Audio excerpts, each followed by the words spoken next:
Why do we shiver when the temperature is rising? Welcome back to the realm of curiosities. Today, we're going to talk about what actually happens inside your body during a fever, and why you can feel freezing cold even while your temperature is rising.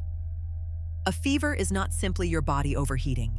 In most adults, a temperature of around 38 degrees Celsius or higher is considered a fever. But unlike overheating on a hot day, a fever is usually a controlled response created by your own brain. The process often begins when your immune system detects an infection. Immune cells release chemical messengers called cytokines. These signals eventually lead to increased production of a substance called prostaglandin E2, which acts on the hypothalamus, a small region of the brain that helps regulate body temperature. Think of the hypothalamus as your body's thermostat. Normally, it keeps your internal temperature within a narrow range. During a fever, the thermostat is deliberately turned upward. Imagine your body is currently at 37 degrees, but your brain suddenly decides that it should be 39. Even though your temperature is technically normal at that moment, your brain now interprets 37 degrees as being too cold. And that is why you start shivering. Blood vessels near your skin constrict, reducing heat loss. Your hands and feet may become cold. Your muscles rapidly contract and relax, producing the shaking we call chills. Shivering generates extra heat, helping push your body toward its new target temperature. This creates one of the strangest sensations of being sick. You can be wrapped in blankets. Your temperature can already be climbing, and yet you genuinely feel freezing.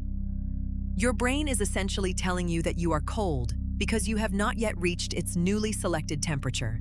Eventually, your body catches up. Once you reach the new set point, the shivering often stops. Your skin may become hot and flushed, your heart rate can increase, and you may feel exhausted or weak. But why would your body intentionally make itself hotter? Fever appears to be part of the immune response. Higher temperatures can make conditions less favorable for some microorganisms and can influence immune cell activity. However, fever itself is not what destroys every infection. It is one part of a much larger defense system involving immune cells, antibodies, and inflammatory signals. Then comes another strange moment, when the fever breaks. As the infection or inflammatory signal begins to decrease, the hypothalamus lowers its temperature target back toward normal. Now, the opposite problem occurs. Imagine your body is still at 39 degrees, but the brain has reset the thermostat to 37. Suddenly, you are genuinely too hot. Blood vessels near the skin widen to release heat, and sweat glands switch on.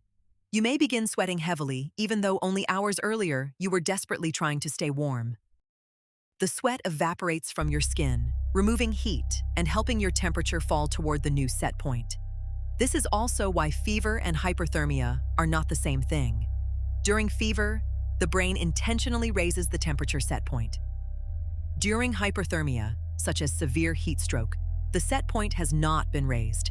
Instead, the body is gaining or producing more heat than it can successfully remove.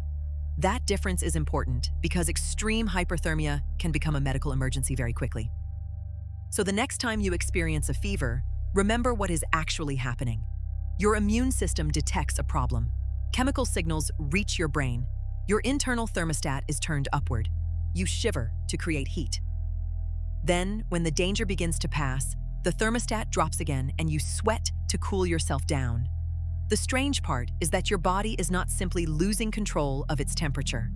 For much of a typical fever, it is doing exactly the opposite. Your brain has deliberately changed what normal temperature means, and the rest of your body is working desperately to obey.